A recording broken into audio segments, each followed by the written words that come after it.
Welcome back to Learn SKN, and today we have a little trip down memory lane. We have a Principles of Business Paper 1 from all the way back in May-June 2009. That's right, you heard me right, May-June 2009. So that go way back.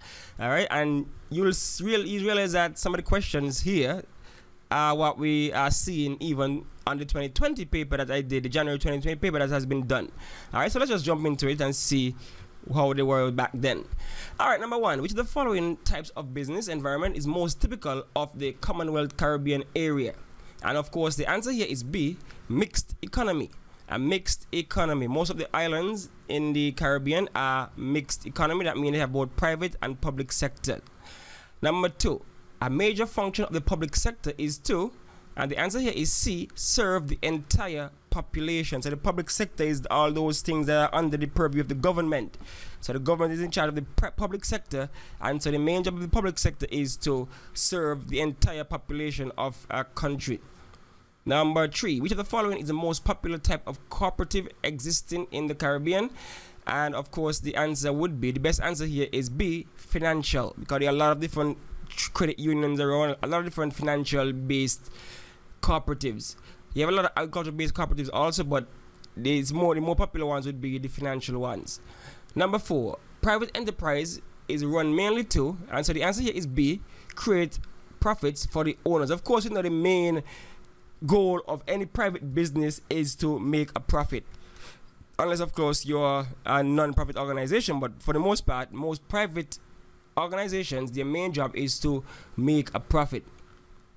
Number five, the policies of a company are formulated by, and the best answer here would be C. All right, so the directors come together, formulate the policies and all those things for the company, and then the managers would be sure to carry out all those policies on a day-to-day basis. Okay, number six, the primary role of personnel department of a firm is to, so personnel or HR, and of course the answer would be A, hire, recruit, train, and motivate workers. That's normally the job of the HR or the personnel department in most businesses. Number seven, subsidized meals for employees would fall under which of the following categories? And so the answer here is D, fringe benefits. So of course a subsidized meal is a meal that the cost has been reduced for the workers by the company. So they give you cheaper lunch or cheaper breakfast in the cafeteria or something like that. That's an example of an extra benefit that you get from the job, and so that's what we call a fringe benefit. Things like company cars are also considered a fringe benefit. Number eight, the main purpose of installing a suggestion box in a company is to get workers' views about, and so the answer here is C, ways of improving the workplace. So you put a suggestion box there so that people could say, you know, what experience they would have had, and then suggest ways that they can improve what might have been bad. Number nine, which of the following involves selecting the objectives and procedures for achieving goals? And of course the answer is here a part of the functions of management, and so you have planning. A, planning, that's where you get the objectives in order and the procedures to accomplish the goal.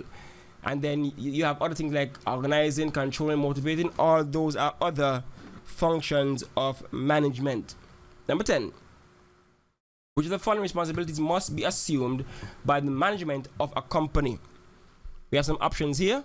1, maximizing efficiency and creating surpluses. 2, maintaining good communication and human relations. 3, producing goods for a marketable quality, and 4, determining dividends to be paid to shareholders. And so of course the best answer here is D, which is all of the above, which is 1, 2, 3, and 4. Number 11, a major role of a trade union is to encourage, and so the answer here is C, advancement of the welfare of its members. That's the main job of the trade union, to just rally for its members, make sure that they get good working conditions, good wages, security on the job, stuff like that. So that's the main job of the trade union. Anything else is just extra.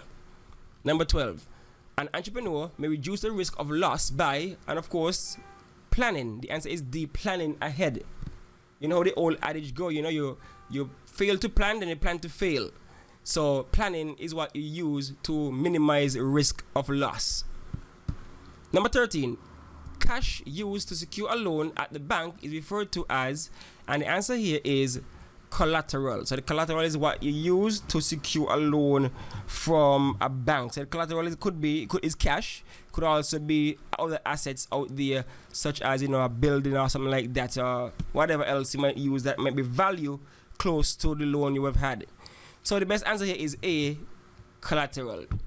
Number 14, the condensation of a business plan is contained in the, and the answer here is D, the executive summary. The executive summary is that part of the business plan that contains a synopsis of all the other parts of the business plan. So it's basically a business plan in a condensed version. That's why the first thing that banks and other financial institutions would read to see if they would consider you for a loan. Number 15, the most important use of collateral security to the borrower is that it, and the best answer here is B, improves the borrower's chance of getting a loan. So we're talking about the borrower's perspective here. And so it improves the chance of getting a loan. When a borrower go to get a loan and you have collateral, that's a good thing. And the institution would willing to lend you that money, because they know if you fail to pay, they can take the collateral in its place. Number 60, which of the following is not a feature of a business plan? And so let's go through the options here. This is A, identify financial institutions from which business may get funding. B, provide clear and realistic projections. 3, give information about the target market. And 4, demonstrate a clear, compelling vision. And so the best answer here is D, demonstrates a clear and compelling vision, because in the business plan you would have your financial plan. That's one part of the business plan. Then you will have your marketing plan, you have your operational plan. Those things will give you, realistic projections. It will give you information about your target market, especially the marketing part of the plan. You have to say, okay, my market would be teenagers or ladies between the age of 25 to 35, that kind of stuff. But for the most part, there's not really a given section for the clear and compelling vision. Mission statement and a vision statement and those things, not really a full feature of the business plan. Number 17, which of the following describes an essential feature of a valid contract? And so the answer here is D, the offer has been accepted by the offeree either in writing or orally. So the thing about this here is that, let's look at A. The offer has been communicated to the offeree. That's not a contract. You just made an offer. Then you have B, a counter offer has been made by the offeree to the offerer. Again, that's not a contract as yet, because I made an offer, you made a counter. We still haven't agreed on anything yet. And then C, the offer is made in writing by the offerer. Now, it doesn't have to be in writing, it can be oral. So the best answer here is D, the offer has been accepted, and that's the key point. Once the offer has been accepted, then that's the start of a contract. Number 18, a contract may be discharged by, and you have some options here.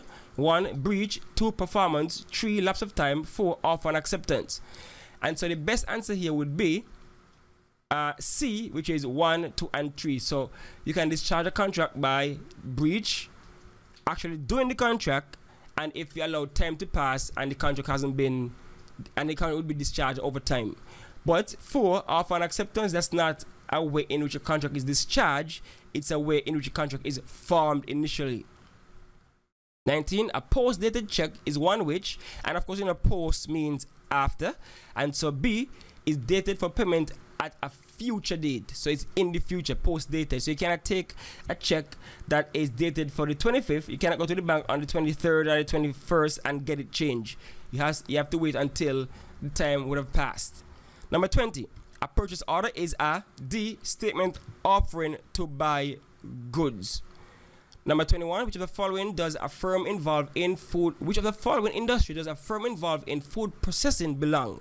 And so we're looking at different types of production. And so we have A, manufacturing being the answer, because that would be a secondary level of production, and secondary is about manufacturing and construction. But since you're not going to construct food, the best answer would be manufacturing.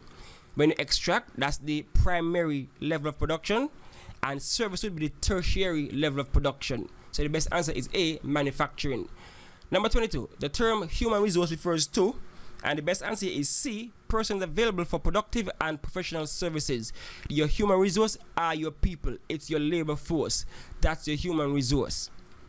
Number 23, the money used for the day-to-day operations of a business is called, and so the best answer here is D, working capital. That's the money that change. That's the capital that changes based on the day-to-day level of production. Then we have number 24. Which is the most likely effect on developing economy when professional and skilled labor migrate to other countries? And of course, this phenomenon is called the brain drain phenomenon. And so the best answer is C, productive levels of goods and services will fall, because if you're losing all of your skilled and professional workers, of course, your productive capacity would fall because you don't have that skilled human resource anymore. 25, which of the following factor does not affect the supply of labor? And so the answer here is C, the population census. That goes without saying, because the population census is the way in which you capture the data about the population. Now, migration, of course, migration can affect the supply of labor, can reduce or increase, whether it is internal, external. Then a birth rate, of course, the birth rate changes the population. Based on the birth rate, it can either increase the population faster or bring it down.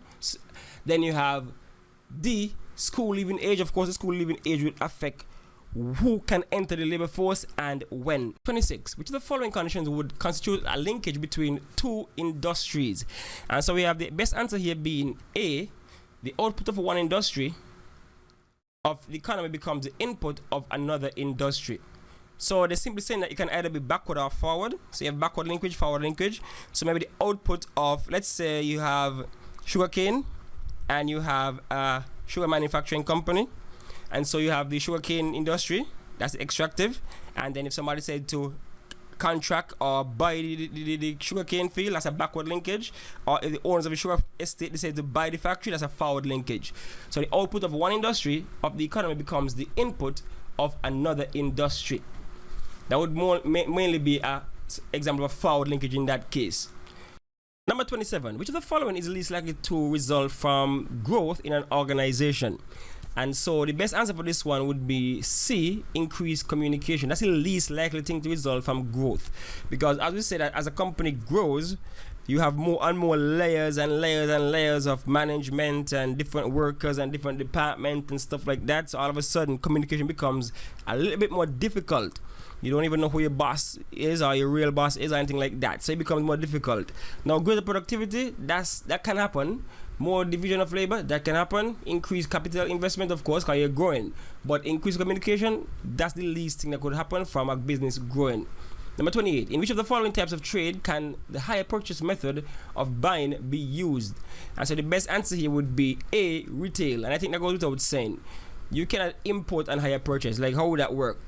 You cannot have a foreign purchase and hire purchase. Like, what would you do? Ship over your money every month to America or whatever? How would that work? Alright.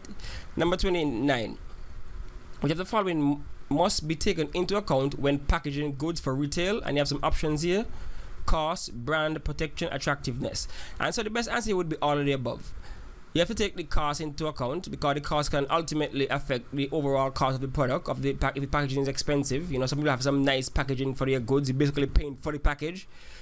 Then you have brand. Of course, you have to advertise the brand. Make sure your brand is front and center on the packaging, so people can identify your product with that brand on the packaging. And of course, protection. You have to protect the merchandise. You have to protect what's inside the packaging. It don't make sense to have a packaging that can easily be torn and then you get access to the product inside. And of course, attractiveness. Now, nobody really want to buy nothing in a package that's dull and boring. You want something that catches the eye one time. So of course, the answer is D, all of the above. Number 30, the primary function of advertising is to, and the best answer here is C, communicate information. 31, the price of an article usually high when there is a, and so this right here is testing your knowledge of supply and demand. So they say here the answer is B, small quantity for sale. When there's when something is scarce, when there's a small amount of it, but a lot of people wants it, then it would drive up the price. So that's what when demand is high and supply is low, then it would drive up the price of that product. So you have it right here, a small quantity for sale and many people wanting it, so you're going to bid up the price and it goes up. 32. In a competitive market situation, which of the following least influences consumer demand? So let's say least influences, because the reality is most of these things can influence consumer demand one way or the other. But then they said a competitive market, so that's a perfectly competitive market. And in the perfectly competitive market, most firms are what you call price takers. So the price isn't really an issue because most firms would be selling this stuff for the same price. So you're not going to make a decision on price at all, because a pound of potato would be the same here, there, wherever. But of course, you can make a decision based on your taste, brand loyalty. If a certain brand have a certain milk, if a certain kind of you have evaporated milk, if a carnation milk or whatever milk, then you might go for that one, even though all of them are milk and they have relatively same price.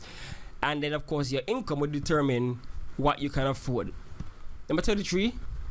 Market equilibrium exists when, and so supply and demand again, and so equilibrium is where is equal, where supply and demand are equal. So this one says at current prices, the amount buyers wish to buy, so that's demand, equals the amount sellers want to sell, so that's supply. So therefore, the market equilibrium exists in D. At current prices, the amount buyers wish to buy equals the amount sellers are wish to sell, so that's equilibrium. Supply and demand equal equilibrium. Number 34, which of the following factors is least likely to influence consumer behavior? And so we have place of residence, quality of goods, product price, brand loyalty. And the best answer here is of course place of residence, because as you know, with e-commerce and everything, you can actually buy things from anywhere, almost anywhere around the world. You know, Amazon, you have a freight forwarder, bring them to your doorsteps. So the place of residence wouldn't really matter. But what would matter would be the quality of the good, the product price itself, and of course your brand loyalty or your taste. 35. Which of the following which of the following function is not performed by the stock exchange? And so the answer we have here is C. Examining the standing of companies seeking quotation. Now they said A. Providing a market in all securities. So yes, so the stock exchange can be used to sell securities. B. Advertising security prices. Of course, you see the ticker with the on Wall Street. You see the Nasdaq and the whatever. You see the price quotation of the stocks ticking across. You know, the Dow Industrial or whatever. You see the price. Then you have D. Providing opportunities for new companies requiring capital. Of course, if you want to raise capital, you can sell your shares on the stock exchange. So the best answer is C. Examining the standard of companies seeking quotation. 36. Which of the following institution is not regulated by the central bank? And so the best answer is D. The joint stock company. That's a similar company like a multinational or those kind of companies where you have a lot of different subsidiaries. So it's a one company, but they have their hands in many different industries. Like one company might have their hands in both, financing, into food production, that kind of stuff. Number 37. The investment can be defined as B. Addition to the capital stock of a country. That's where you invest, meaning for future gains. So if you're adding to the capital stock of a country, you're investing in maybe roads or bridges or whatever for future gains down the line. Number 38. One of the major functions of a central bank is to A. Issue notes and coins. The central bank are the ones who are in charge of minting and issuing notes and coins. Issuing stocks and shares, that's a commercial bank job. Accept deposit accounts, commercial bank. Make loans and advances, that's a commercial bank. 39. A debenture holder is one who, and the answer here is B, is entitled to a fixed rate of interest whether or not the company makes a profit. So that's somebody who if you want to start a company, you can go to people and say, okay, lend me this amount of money and later on I'll repay you. So it's like I owe you for later on. So whenever that I owe you comes due, whether you make a profit or a loss, you have to pay the people at a fixed rate down the line. Number 40. Which of the following services are provided by commercial banks? And they have some options.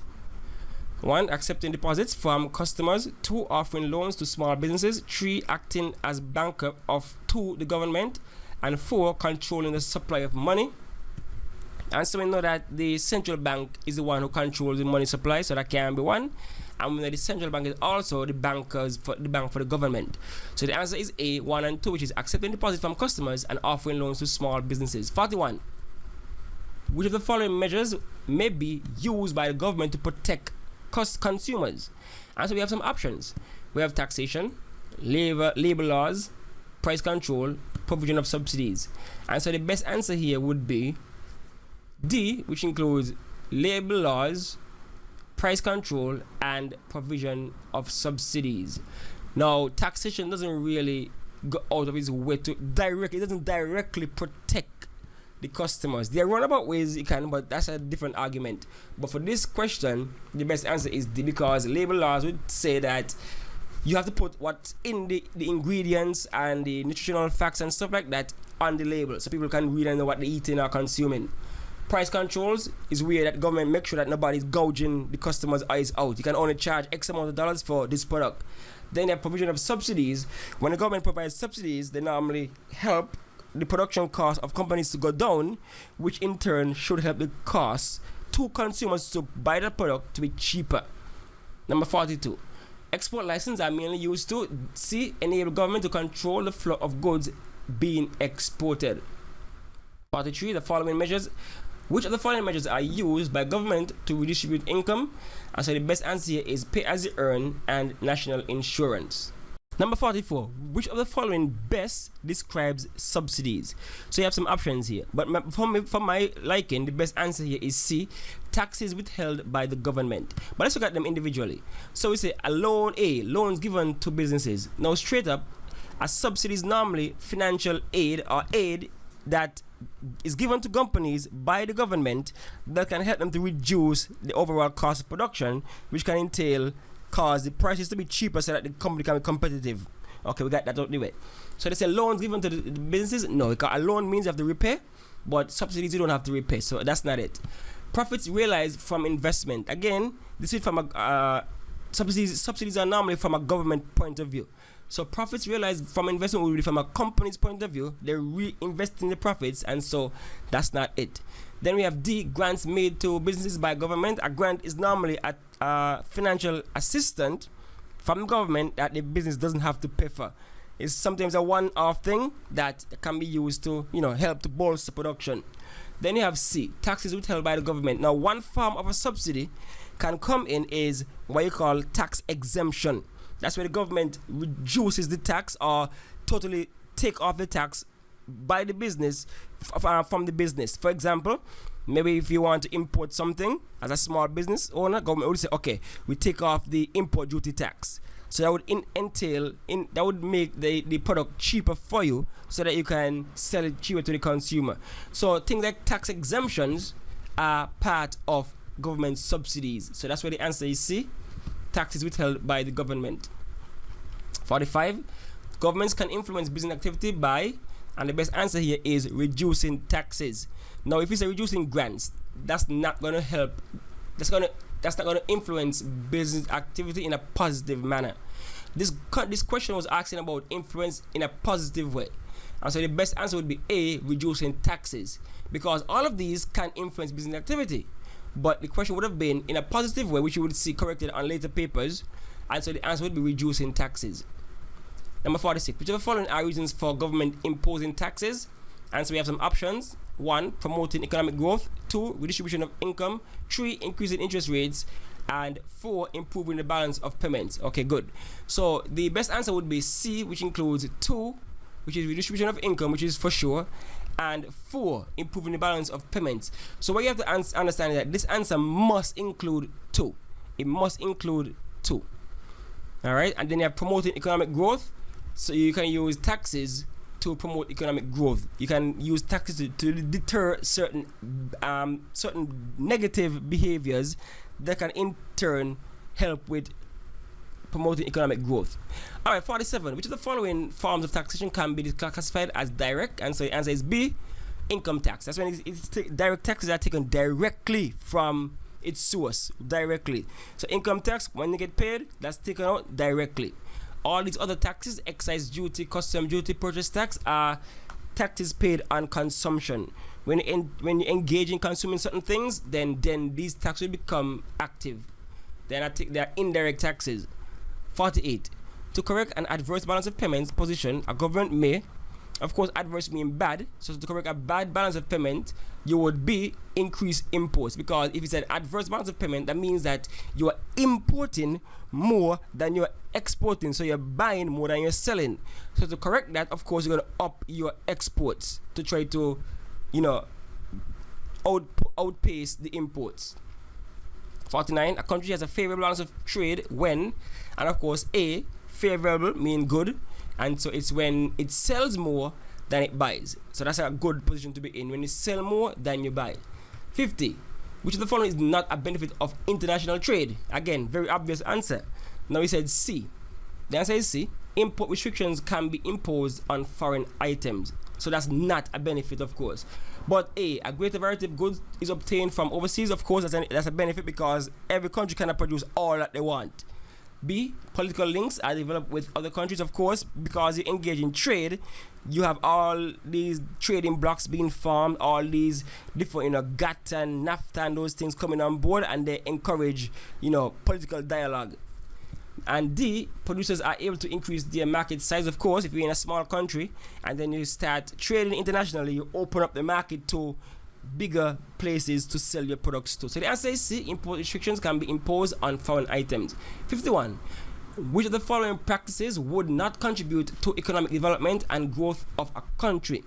And so the best answer is B, increase importation of consumer goods. How can increasing imports add to, help to contribute to economic development and growth? Because if you're importing, then that means you're sending out money, and you're sending out money overseas, and that's money the country can actually use to develop and grow. Also, if you're importing goods, then that means that you're not using local commodities, and so you're not encouraging production on the local scale. So that would lead to a fall in GDP for that country. So that's the answer B. Number 52, which of the following is likely to affect the standard of living in a country? You have some choices: widespread pollution, a low literacy rate, high crime rate, and advertisement.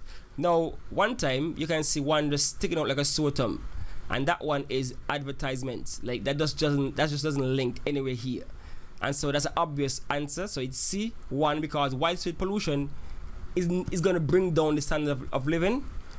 Low literacy means that the standard of living would be low because people are able to earn high incomes because of their low level of reading. Then you have high crime rate, of course, would deter investment, deter certain economic activities, and so that would affect the standard of living overall. So the best answer would be 1, 2, and 3.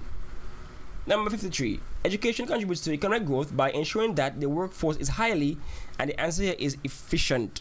Alright, so once you educate your population, they become more skilled and efficient in their jobs, and that can contribute to economic growth because they're more productive citizens. They're more productive, so that GDP can be increased in higher production. 54. The availability of health, education, and recreational facilities will determine a country's quality of life. So that's A, quality of life. Your access to these things would affect your quality of life. 55. Which of the following practices may be most appropriate in solving the unemployment problem in developing countries with a large labor force? And so you have some options here. 1. Increase salaries. 2. Increase mechanization. 3. Greater production through increased labor. And 4. Increase in vocational training. Okay, so let's break it down commonsensically. Now, if you increase mechanization, that means people are going to lose their jobs. So that cannot be an answer. That just cannot be an answer. So anything with 2, gone. If you increase salaries, then that cannot be an answer, because if you increase salaries, that would mean that it's more money on the backs of the producers, and so what they would do, they would lay off people if they can't afford to pay the increased salary. So that cannot be an answer. Then it's a greater production through increased labor. So if you put more people to work, then you have a great increase in production. So 3 would be in it for sure, and 4 would be in it for sure, because if you train your peoples, you improve your human resource, then that would help to make them more employable and so reduce unemployment. 56. Which of the following are major economic problems facing many Caribbean countries today? And so you have some options: high level of unemployment, check; adverse balance of payments, check; lack of capital for investment, check again; and low productivity in manufacturing, check. So all 4 are problems faced by the Caribbean countries, and so the best answer is D, 1, 2, 3, and 4. All right, number 57, which of the following methods can be used by government to reduce unemployment? And so we have the best answer here, A, employment levy on firms. Now, employment levies are money set aside that are used to train workers. And if they're used to train and help to improve the skills of workers, then of course they can become more employable, and so that can reduce unemployment. If you increase in income taxes, then people might say, okay, I'm working for me and the government, so they would just not really want to work, not willing to work. So they may actually fall out of the labor force, and so unemployment might rise. And of course, deflation in the economy is a bad thing. People are going to get laid off. And then D, increase interest rates on for borrowers. Of course, that would cause people to reduce the amount of money that they use for investing purposes. And so if you reduce investment monies, then you cannot have higher production in the country, so therefore it will cause unemployment. 58, which of the following is a feature of economic dualism in the Caribbean? And so we have some options here. The answer is B, rural-urban migration. Now, economic dualism is where you have different sectors in a country where one is has high skills, high technology, whereas the other one is basically using poor, obsolete technology and basically retarded growth in that sector. And so therefore, it's normally in the rural area, and so people would shift from that part of the economy to a more advanced part of the economy, which is normally in the town area. So you have rural to urban migration. People leaving the rural side, coming to work in town because of the higher and the better quality in the economics right there in the city. 59, a government can correct an adverse foreign exchange problem by, and of course the answer is A, increasing custom duties. How does that work though? Now realize that if you want to import stuff, you have to engage in trading with that other country's foreign currency. So let's say that you want to buy something from America. Of course you want to go and seek the US dollar. And so if you increase custom duties, then that means that you're going to think twice before you go and import stuff, and you're going to stick to local stuff because importing is more expensive because custom duties are too high. So you're going to stick to your local products, and so you're not going to demand any foreign currency if you're buying local stuff. Alright, number 60. Which of the following trading agreements is Barbados promoting when it sells furniture to Jamaica? And of course the obvious one here is D, CARICOM, because CARICOM is a trading bloc, and the main agenda of CARICOM is to facilitate intra-regional trade, so trade amongst its members. The OECS, Organization of Eastern Caribbean States, none of these countries are part of OECS. NAFTA includes Mexico, Canada, the America, so that's not Jamaica and Barbados. And GATT is normally the tariff charge on the tariff that all Caribbean countries, CARICOM members, charge on external when they're selling stuff to external people like America and Europe and other countries. Alright, so that's it for this long walk down memory lane that we call the Principle of Business Paper 1 from way back in mid-June 2009, way back in the day. So that's the end of that. You know what to do now. You like the video, of course, subscribe, and you hit the notification bell so you know that when Learn SKN drops another video. And please, statistics have shown that about 75% of you guys who consume the content on this channel are not subscribers. So what are you waiting for?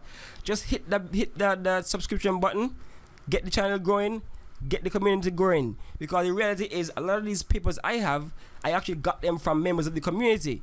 So if the community grows, then everybody's going to benefit. Alright, so you know what to do. Share this stuff. Thanks for watching. Thanks for listening.